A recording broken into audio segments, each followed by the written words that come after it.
I just thank God every day that I found Dr. Wheeler and I found Dr. Cervical, because I'm telling you what, I was at the point where I didn't care whether I woke up. They were that bad. I was tired of living.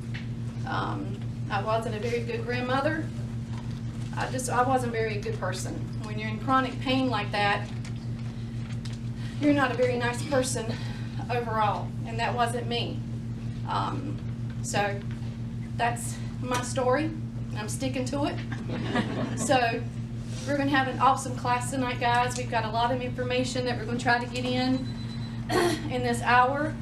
So some chairs don't have seat belts, some of them do. Just pretend you got one and tighten up, because we're going to have a good time. Adora Zachary, she has been a tremendous help in the office. She started with us in March, and her and Dr. Weaver has become a fantastic team, which we're all a team here. Without that, our office wouldn't be as successful as it is. She's a graduate from Georgia Falls with a Bachelor of Science, and then she went to graduate from the Institute for Integrative Nutrition in New York. So let's give a warm welcome to Adora. She works really hard behind the scenes for you guys. She really does. She puts a lot of effort and a lot of hard work, and on her own time. So let's give Adora. Yeah, I graduated from a little school down in Georgia with a degree in counseling and psychology. At the end of those 4 years, I decided I didn't want to be a counselor because I couldn't take it. And so then after a couple years, I still didn't really know how I was going to use that degree, and I was sick enough as I was with an autoimmune disease called Hashimoto's and some severe thyroid issues that I didn't know which way was up either. So then eventually I went to another doctor who's similar to Dr. Weaver. She's a chiropractor, and she's a autoimmune disease doctor and hormone doctor, and she helped me heal. And through her, I met several people who introduced me to the school that I graduated from as a wellness coach.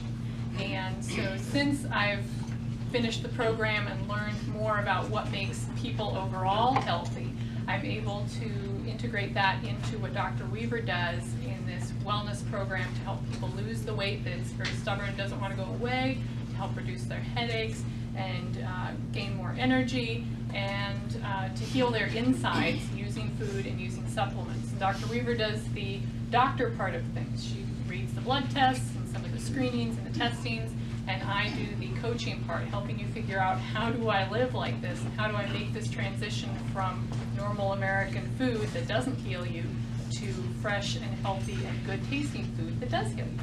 So I'm really excited about visiting with each of you and talking about how things are going for you and how we can get you to a better place, because I was not in a good place about 3 or 4 years ago, and I have friends here who can attest to that.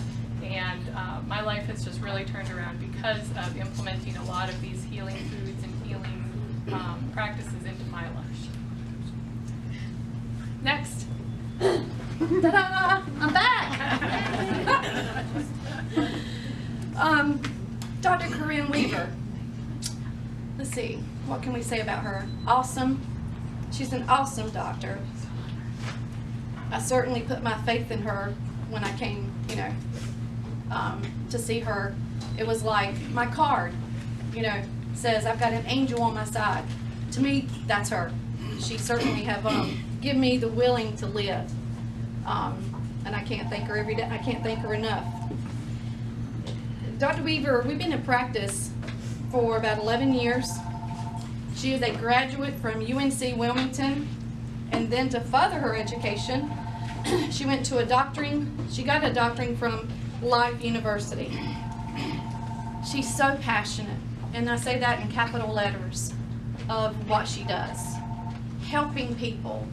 And you guys, I see sometimes what she does behind the scenes, and it's astronomical what she does. She cares for each and every one of her patients, and her work shows it.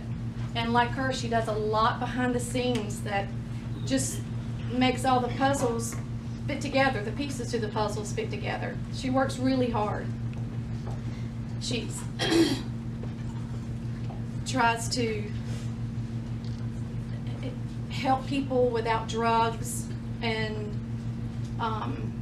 she, you know, sometimes I get speechless. She's an awesome doctor and an awesome caring person. She, you know, I'm not going to cry. Okay, guys, we're going to welcome you are. Dr. Weaver. She's see there, Dr. Weaver.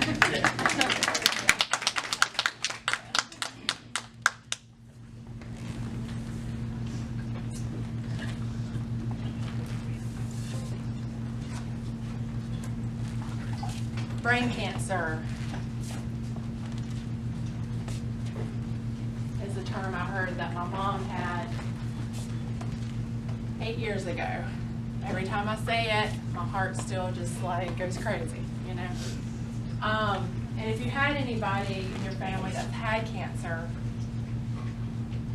it changes everything. Everything. It changes everything. So the neurosurgeon came in, I'll never forget it. We were waiting, Mom had a biopsy of her brain. We knew she had something on her brain. They kept saying she had a stroke, she had this or that. They don't know what it was. It's not cancer, not sure what it is, but we'll let you know. And you're in the waiting room, which is the worst place to be when you're waiting on somebody that's getting a biopsy.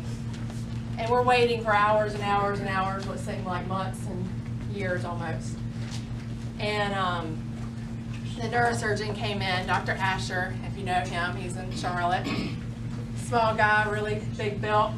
And he walked into the room and he looked at me because I've been going to all the meetings with Mom, and so he knew kind of like a little bit of my doctor history.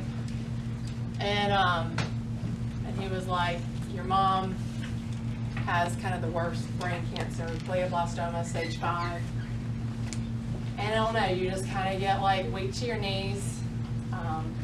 I was with my aunt, which is my mom's sister. She fell on the ground. She's a nurse. She knew kind of what that meant. And guys, glioblastoma, if you don't know, is the worst brain cancer that you can be diagnosed with. And they gave her 3 months to live. She just turned 50. You know, that's why I'm here, and that's why I have you guys here, because of all the things that have happened in my life. I want to motivate you guys to not get to that step where Mom was. And I'm going to mention a mom a lot through this talk, because there was things that was happening in her life young, when she was 20, that we could have maybe prevented things later down the road. So let's kind of hit some things. We're talking about healthy living. So today we're going to talk about stress and its effects. We're going to talk a little bit about hormones, because we get that question a lot. Nobody really understands hormones, but they want to know what hormones are. So we're going to hit that just a little bit. The cause of poor health, and then we're just going to put it all together. And we got a guest speaker tonight, and she's going to be with us in just a few minutes, Gina. So what's Americans' high health crisis? Do you think we have a health problem in our country? Yes. Everybody laughs. What's the problem? Does anybody have any idea what the health crisis is? Huh? Overweight. Weight? Weight's a problem? Do you think it's the food? Our food isn't good? Major problems, right, with our food supply. Isn't it nice that Gina provided us tonight with organic, all from her garden, organic food? And I've been in practice for 12 years now. I can't believe it's been 12 years. And been really trying to change this community, like, since I started. Like, we opened this up, I'm like, I'm ready, because I'm from here. I don't know, a lot of people, you may or may not know, I'm from this area. And so when I got on my doctorate degree, I came back and I'm like, all right, let's line the people up. You know, people need chiropractic, people want to know about nutrition and everything and learn about health. Yeah, no. So I had to, the first, actually, in fact, the third year in practice, my husband's like, I don't think you're in the right profession. Like, you're going to have to leave because you have not brought in a paycheck in 3 years. That's where we were. that's hard to admit sometimes. But like, people were not ready to hear about chiropractic. People were not ready to hear about upper cervical. Who even knows what that is in chiropractic? People were not ready to make changes in nutrition. And I had to did this every day speaking. I went to the hospital and spoke many times. I was doing screenings, trying to get, I was out there every day. And eventually, who's been with me longer than 5 years? Anybody? Been here longer than 10 years? Yeah, so some of you guys have been with me y'all seen me, and been with me this long. In fact, Shirley's mom came to see me probably 10 years ago or so. Yeah, it's just awesome to see that now people are starting to wake up. People are starting to listen. And our practice is getting bigger and bigger and bigger, which is awesome. But we have wrong and lacking information. I don't have all the funds to tell you how bad the pharmaceutical companies want to train you on teaching you, hey, take this pill, take this magical pill, take all your problems away, right? Take all your problems away. I think that's what the majority of you guys are here, is to get more education, because I think if we know what to do, we would do it, but we don't know exactly what to do, right? So that's why you guys are here tonight. We're gonna talk about some of those things. The biggest thing is not being proactive. But we do want to take the pill sometimes, right? Yeah. We do want to say, all right, my cholesterol is like 250, and the medical doctor's like, don't talk about diet or exercise. Some of them, they do mention diet or exercise, but they don't give you any specific instructions.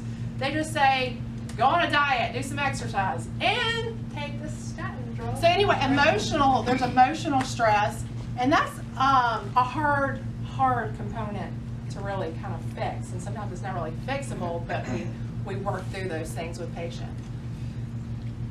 The purpose of food. Do y'all know what the dictionary says, the purpose of food? Like, what is the purpose of food? Nourishment, right? It's what's eaten to sustain life, is to provide energy. How many times do you eat something and feel like, oh, I get energy now because I ate something? Promote growth and repair tissues. That's the purpose of actually eating food. We have to sometimes remember that, because food is cheap now. It is really cheap, and it's poor quality. And we have to eat more of it seems, when we're getting the poor quality. So it's real important to remember what the purpose of food is. And so our healthcare system, what medical condition is what they're looking at. I sat down with a patient for 2 hours this morning, and she's been everywhere, which most of you guys usually. By the time you see me, you've already been to a couple other doctors. Let's face it, you're not seeing me usually first. But this one particular patient has been to multiple doctors, and the girl's young. She's 17 years old, and they cannot figure out what is going on with her. She keeps losing weight. She's losing hair. They've done blood tests. They can't figure it out. They say she's fine, but of course, I do my blood tests differently, and she's not fine. We found a lot of things. But it took me about 2 hours to really explain this to the mom and daughter today. And like Marie's saying, she only scheduled me probably 45 minutes or an hour, and I was in there for 2 hours, so because I care, and I really want you guys, if I'm going over something, I really try really hard to make sure that you understand everything I'm trying to say. Because I know you're not going to get all of it, but I want to at least make sure that you're getting some of it. Meaning, is a medical doctor going to spend an hour or two with you trying to figure out what's going on with your body? Do they have time for that? No.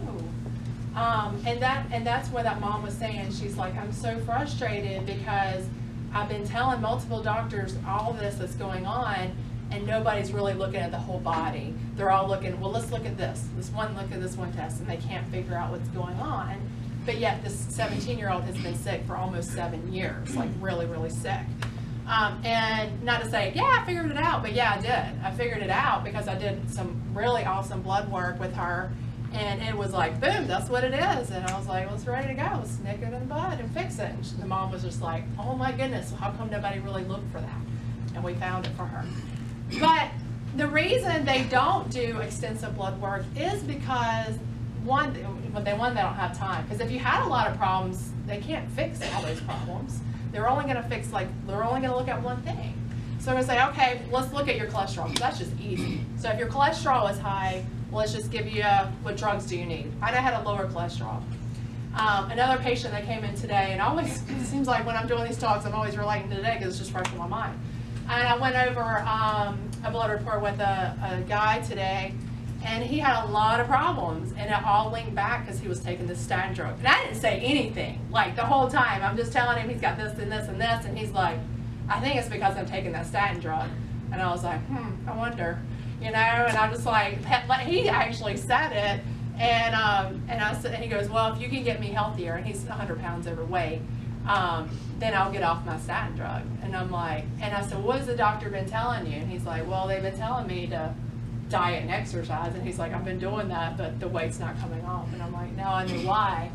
And so we're going to work with him so he can get off his statin drug because they're causing other problems in his system. But it's just easy just to do, hey, take this pill. And the pharmaceutical companies, they're the ones that's making billions and millions of dollars doing all this. And where, like I said, I don't have all that to advertise of what we do here because we actually help people get well. You know, that was my biggest thing, is helping people really get well and staying off the drugs. Okay. Let's see if I went to sleep here. All right, so here's some of the symptoms that patients will come to see medical doctors with, and even myself. So we have here bowel problems. Let's see here. You feel tired and sluggish. Depression. By the way, the #1 prescribed drug now is antidepressants, if you guys didn't know that. Mood swings, nervous, emotional, can't sleep at night. These are all symptoms that are going on. Weight gain. There's certain ways that our body holds weight. And so when you're looking at a body type and you're seeing how specifically, hey, that might look like me or may not look like me, but estrogen usually holds weight in the lower part of the body. Adrenals is more in the center. Thyroid is more kind of just everywhere, but also around the neck because that's where the thyroid is. And then liver, which is for guys, kind of that lower part of the area. So there's types of hormones that fat burning, and some of those hormones are great for us, you know, that we need. We all need all the hormones, but we need balance in the hormones. So we have here the growth hormone, the insulin-like growth, the thyroid. Those are all fat-burning ones. And if we have something that's blocking those type of hormones and it's not working right, then we tend to we have trouble burning fat. So the fat-storing ones, and these are usually the ones that are way out of control when I meet patients, is the insulin, estrogen, and cortisol. And those are the fat-storing hormones. And if those are way out of control, guess what? We start storing fat. So thyroid, everybody wants to know about thyroid. This is pretty interesting because I got a personal testimony on this. And I started bringing it up into my talk just last year because that's when I got diagnosed myself last year. All right. So if you've been a patient of mine for a long time, you probably have seen that I've lost 50 pounds in the last 5 years. And patients would say, oh, you keep getting skinnier. You're like, what's your new diet? What's this or that? And it's not a diet. And I'm like, I have Hashimoto's. And if you don't know what Hashimoto's is, it's an autoimmune disorder on your thyroid. And like I said, family history is like key to figuring out what's wrong with you, okay? So my grandmother, and I'm gonna get back to like my mom, so my grandmother had thyroid cancer, and she radiated her thyroid, and it was removed when she was pregnant with my mom. Again, my mom saying, remember she had the brain cancer. And so she removed her thyroid, very important gland to remove when you're pregnant. And that was removed when, like I said, when she was pregnant with my mom. I just found this out last year, guys. Like, I just found this out. This is like really, like, it was like, wow, light bulb in my head. Then I'm sitting across from, we're sitting across from my aunt, and she's like, oh, I have Hashimoto's too. And I'm like, well, I should have just assumed I had it. Why didn't anybody talk about this? So when you're with your families, find out what they have, because you probably have it too. That's nice. So anyway, I had to find out for myself last July. I'm like, something's not right, because I am really key about trying to do everything right with diet. I know nutrition, and some of these people have been like, I do everything right with diet and I still can't lose weight. That was me. Like literally, that was me. So I was like, something's got to be wrong. And so I had another doctor suggest checking antibodies. This was before finding out my mom had Hashimoto, or the whole history of the thyroid.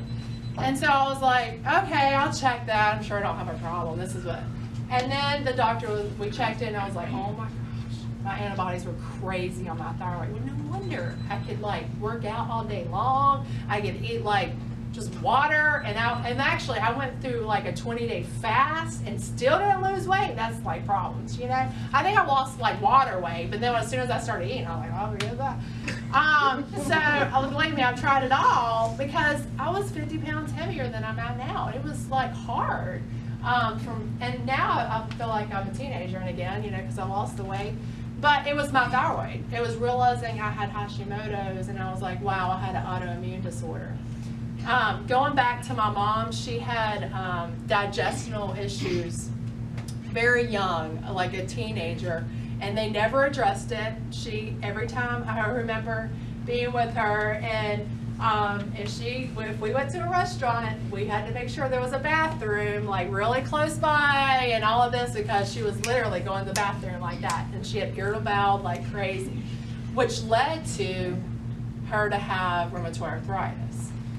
Because any kind of leaky gut, any kind of digestive issues is going to leak into the joints.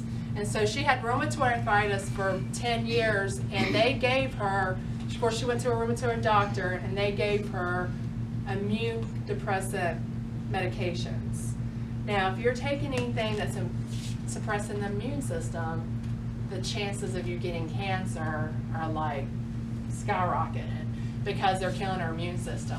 So her joints feel better, but then she ended up, like I said, with brain cancer, one of the worst. And so I kind of linked everything back together. I was like, wow, this is kind of interesting on my own health, because I'm like, here I am with Hashimoto's, and I did check myself last week. I was like, let me just make sure I don't have rheumatoid arthritis. And I don't have I always share blood work. I'm honest, guys, I'm honest. I don't have rheumatoid arthritis, but I'll always have Hashimoto's. It's something I can't get rid of. But I can keep my antibodies really down low, so it's not taking over my thyroid. All right, so here's your thyroid gland. It sits right here. And me being an upper cervical doctor, I've always looked at the thyroid, but now I'll look at it really closely now. So the neck, the central spinal cord goes right here. So a lot of times what I'll notice when people have thyroid problems is they'll have neck problems too. And I had a major neck problem as well. That's the kind of reason why I got into upper cervical care. I was a young child around 10. I had a really bad bike accident, fell boom right on my head. And then I started developing a lot of health problems since then, and it links back to this whole neck and this whole area.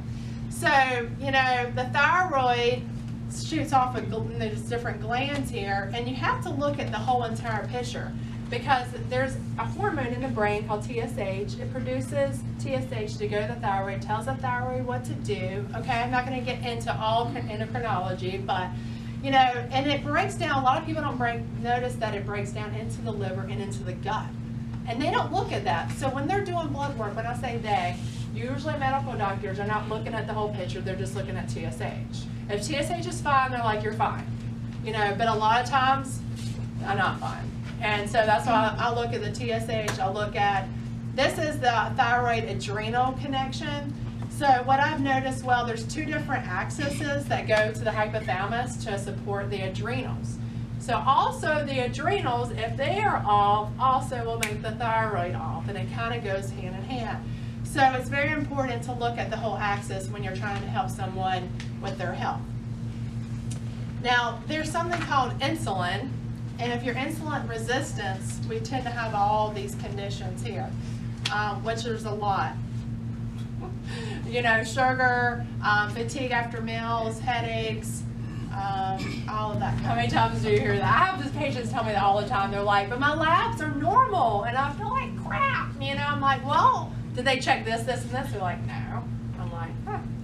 So anyway, there's bell curves too that are used, and when I'm looking at the blood, let's look at TSH real quick, just so I don't lose you. That's the stimulating hormone, thyroid stimulating hormone in the brain. All right. So we have here 0.3 on a lab, 0.3 to 5.7. That's your TSH. If you're in that 0.3 to 5.7, you're considered normal. Okay. But what I do, I call it a healthy or functional range. If you're 0.3, you ain't feeling too good with your TSH, okay? Even though you're in the normal range, it's not so normal. So we look at a functional lab range, and the reason we do that is because you are feeling better in that state of the game of TSH. In fact, 2.5 is like really happy point when you're at 2.5 with your TSH. So test, don't guess. You know, another one is testosterone. And when we look at that, the range is so high, from 200 to 800. That's a huge range, you know? And so we just kind of get the gap a little bit better and look at the 250 to 650. That's a more of a healthier range to have those levels at. Cortisol is another one. So at the beginning of the day, that's what the little, people ask me, where's your adrenals at? They're like little glands above your kidneys. So they're like right here, they're very little. And they are very powerful glands. And so normally your cortisol should be high in the morning and then kind of drop throughout the day. A lot of times when I do adrenal testing, I'll see that cortisol level like flatline, like it's like way off the range. And so what I'll notice is more like this is very common. I'll see this drop, so it goes high but then it drops really fast. I've also seen really adrenal fatigue where it's like very low at the bottom and they're just kind of flatline and they don't even have any kind of adrenals to pull it up. So it just depends on how fatigued you are. So definitely more and more causes, and you have to have the proper testing, guys. It's so important to get the proper testing. I can't tell you how much time I spend on when people decide to do blood work for me. I'm like hours and hours, like homework this weekend. I went to San Antonio for another seminar, and I took a bunch on the plane and I'm just analyzing blood. I actually enjoy it. It's fun for me. I look at it and I analyze it because I'm really trying to dig deep to figure out what the heck's going on with this person, you know, so I can really help them. And so I'm looking at all these things, and you know, the guy that I told you earlier that came in and he thought it was a statin issue, he's like, but I don't want to, he's like, I know I'm overweight, that's the obvious, because you know, he's like 100 pounds overweight, but he's like, I don't want to be taking the pills for the rest of my life, like vitamins. And I told him, I was like, that's the key. Like, I don't want you to be taking a bunch of vitamins for the rest of your life either. I want to educate you how you can eat healthier. Yes, I said, you're at the stage of the game where you need vitamins right now, so we're going to do that plus diet, but eventually I'm going to get you to the point where you're making healthier choices. I'm going to educate you through this so you're not needing to take supplements. So if any of you guys have thyroid issues, it's very possible it might be autoimmune like I have, either Graves' or Hashimoto's. Hashimoto's is more common than Graves'. Graves' does the opposite. Graves' people can't gain weight, and their eyes just kind of like bug out. And it's just when your immune system is, you got too much thyroid gland going on. It's the opposite of Hashimoto's. But 90%, and they're not thyroid problems. And I think that was a big thing, because they were like, well, if you realize you had a thyroid problem, what thyroid supplement are you taking? And so I get that question all the time. I'm not taking any thyroid supplement. Well, how'd you do it? It was a lot of things I had to do to fix the problem, underlying problem. One of it was my gut. And what I noticed with Hashimoto's is gluten, because a lot of people are like, why are you gluten-free? And I'm going to get into that. That's a whole nother hour subject about gluten. I'm not going to get too far in that. But gluten does cover up the transmitters for your thyroid. So if you have a thyroid problem, you probably should get off gluten. Anyway, that's just another side note. All right. So 50 or 60 patients that have other organs that are being tagged. Guess what, guys? If you have an autoimmune like myself, I have to be very, very careful. Now that I know I have one, and I have antibodies, which is the bully. So I have a bully in a playground. If you have a bully in a playground, do you think he's just picking on one gland? No, he's picking on other glands in my body, and I have to keep an eye on it all the time. At least once a year, I get my own checkup, okay? So if you have Hashimoto's or any kind of autoimmune, very possible you're more prone to MS, Parkinson's, Alzheimer's, Crohn's, IBS, rheumatoid arthritis, endometriosis, anemia, osteoporosis. I mean, the list goes on and on. So if you catch it, the earlier you catch it, the more things that you can do to prevent things later down the road, because it's just going to keep getting worse. Because once you, like I said, once you have one autoimmune, another one comes, just like my mom's history keeps going on. Oh, and diabetes, I forgot. A lot of people don't realize that diabetes can be autoimmune. There's a lot of people hear about type 2, but there is type 1, there's type 1.5, there's type 2, and there's type 3. And I'll be like, well, I'd never heard of that. Type 1.5, yeah, that just developed a couple years ago. So we're always learning, like, why in the world people have, diabetes is really, really big. A lot of people have diabetes, but some of it can be autoimmune. So you could still, like, I'm following the guidelines right. Why is my A1C? In fact, I have one I'm working with right now. Young guy who runs, he takes care of himself. He has 1.5 type of diabetes, and he's so sick and tired of going to the doctor, so he wants me to start working with him. So we started working with him, and we pretty much getting it under control now. I mean, he was depending on insulin, but he had autoimmune. So you have to look at the autoimmune. If it's an autoimmune thing with the diabetes, you got to treat that thing totally different than you would just a type 2 diabetic patient. So, Dora. There we go. I don't know what I changed. All right, does she go now, or you I still go? Keep going. You're getting close. Okay. So World Health Organization says 90% of diseases today are treatable or not treatable, right? I say treatable with other conditions, but they're not treatable with medical procedures, like the orthodox. 90% of them are really not. And I was having a conversation earlier with a patient, like if something happened, like if I was in a car accident and I hurt my foot or toe, I am going to the emergency room and getting some help. I feel like we have the best medical facilities for emergency care, like wonderful facilities. You know, if I needed my foot, I mean, they can do amazing things, you know, if I needed something. But when it comes to just like fibromyalgia, you know, neck pain, headache, I mean, all of these other things that can be treatable, you're not so great on preventing things. And that's just from the World Health Organization said that. So the biggest thing is when you predict, can you predict the future of your health?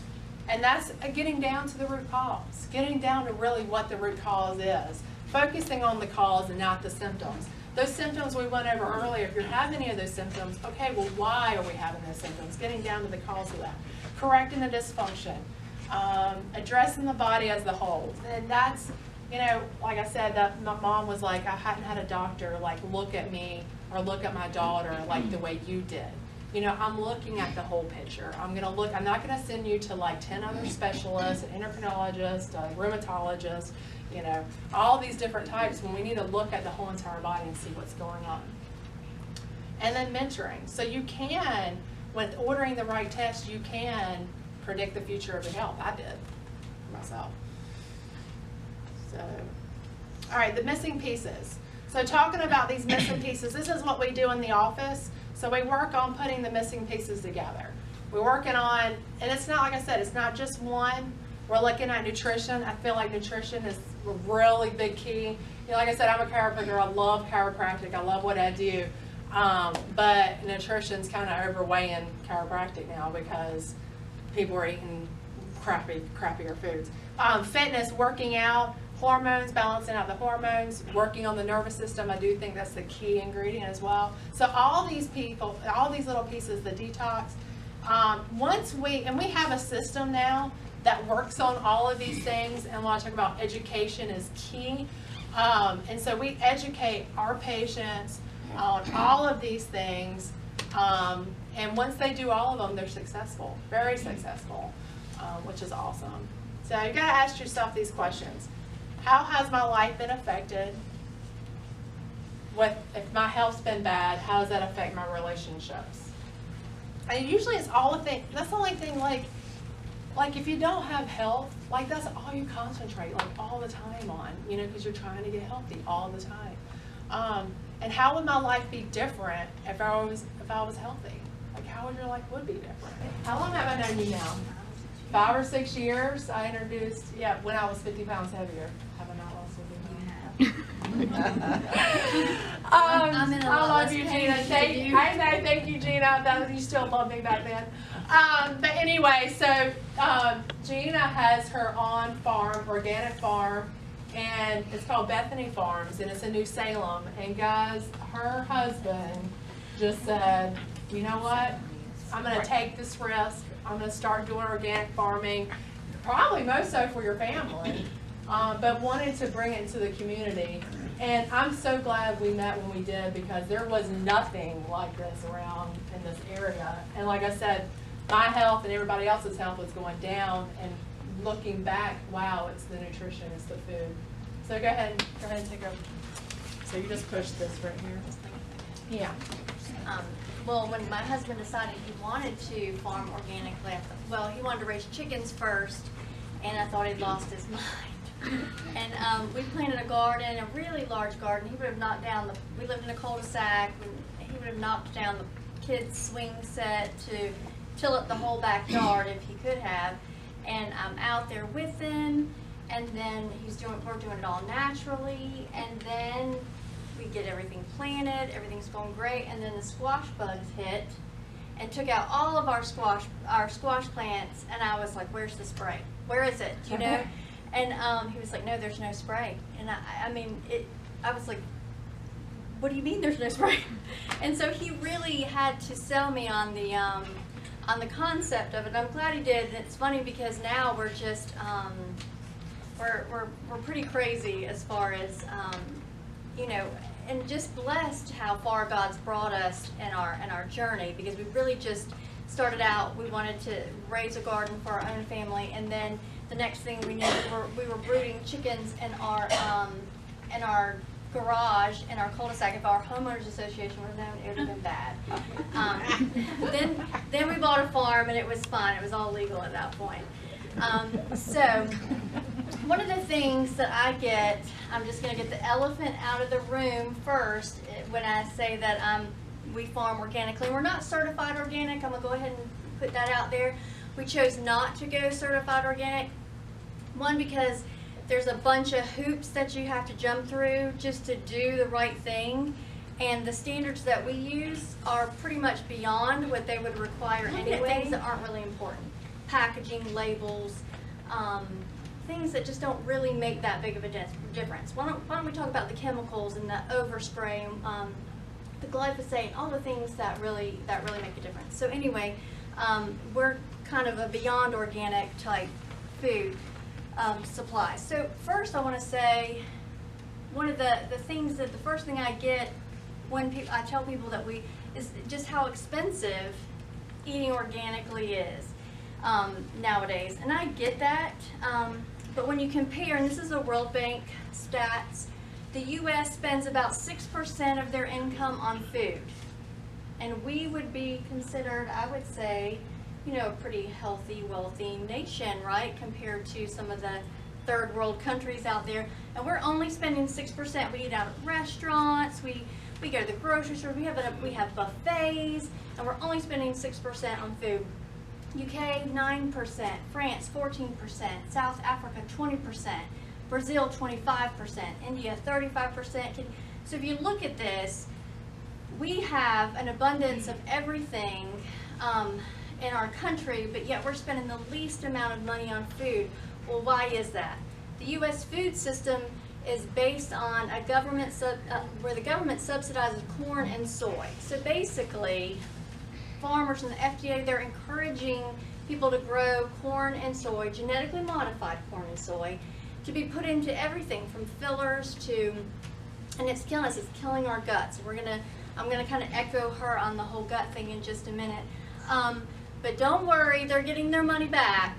They're subsidizing it, but they're getting their money back because in higher taxes and then health issues. I mean, you're gonna pay it out, when you come down with your chronic illness and you're having to, go get your pharmaceuticals and visit your doctor. So don't worry, they're going to get their money back. So when people say to me, I can't afford that food, I understand. But what are we spending our money on? It's some things, and I'll just be very honest, what our household looks like. We did have to sacrifice a lot of things to eat the way that we eat. We don't take vacations. Now I'm not saying don't take vacations and but we don't drive fancy cars. Y'all seen my car. My kids don't play Little League. We don't do tournaments. On Saturdays we're out in the garden. There are a lot of things that we go, and we chose to not do in order to do this well and for good health and for long term. So I don't know what that looks like for you, but if we're only spending 6% compared to other the other people out there, we're spending our money on something. So just try, just maybe that's one thing you have to. And another thing I have to say is, maybe it is an expensive chicken or some really expensive beef or pork or the vegetables that you get, but it takes a lot to grow it. Now I appreciate food so much more because I know how expensive and what, I see, living out in the country, you see combines and you see that conventional farming and how easy it is to just ride over with their tractors and spray everything and they're done, there's no weeds, and we're out there with our little hose and we're on our knees picking off potato bugs, and it is hard work. And so I appreciate food so much more. I appreciate, and I'm willing to pay it even though I don't have a lot of it because I get paid basically in food as far as my income, but just kind of keep that in mind, and that just kind of puts perspective on what we are spending our money on. And if you are getting a lot of food, this is what you're getting, and the payoff is not worth it. So what are some ways we can buy affordably and locally? And I really push local farmers market, but buyers beware. Just because it's at a farmers market or there's a stand on the side of the road, some of that stuff's coming from California. Just be informed of where and know your farmers, and that just makes a huge difference when you start to know your farmers. I mean, I have some of the best customers in the world, and they thank me all the time for doing what we do, and there are so many times I'm like, just forget it, let them go to Costco, and it's fine. I want to go to Costco sometimes and just get mine. I'm not even, it's just too much work. But they're so grateful and they're so thankful, but they know us, they know our family, they know our kids are out, we're all working together, and they're appreciative of it and they're thankful for it. And I think once you have that community and that connection, it's a little bit that, they don't mind. They want to buy your eggs because they know you're trying really hard to do it right, and to do it right, it's not easy. CSAs. We did CSAs for a couple of years. We took a year off of the CSA this year, but a great way to get sustainable food that's grown in sustainable methods. It's not it can be certified organic. It doesn't have to be. Ours is not, but just boxes and bags of food. Now you can't be picky. You might get 20 tomatoes and lots of squash one week, but you have to kind of get what's in season but you get a lot of it, and you get it locally, and you're helping out a local farmer.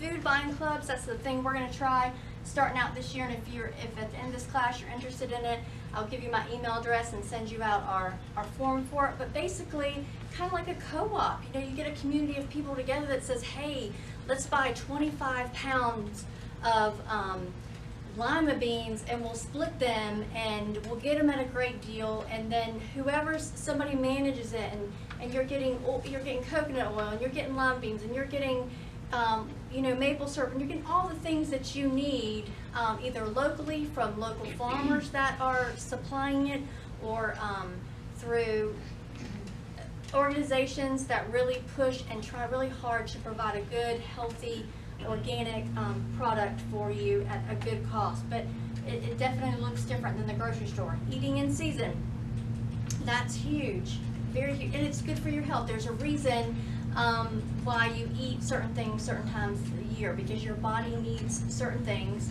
during the summer and that it doesn't need in the winter, and vice versa.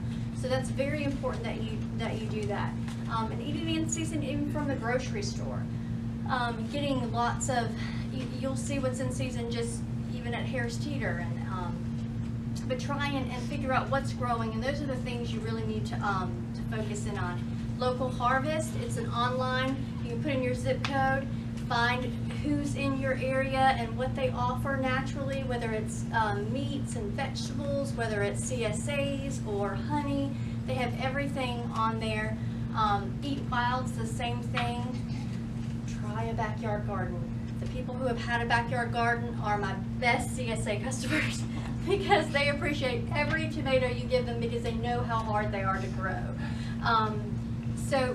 But it's a cheap way to really just get your hands dirty, and then when the farmers say we haven't had rain for 25 days straight, it's affecting you too in just your little backyard garden, and you're feeling it with them. And when the squash bugs take out your squash that's in your backyard garden, it's a pretty big deal. So you're feeling that pain with the farmers as well.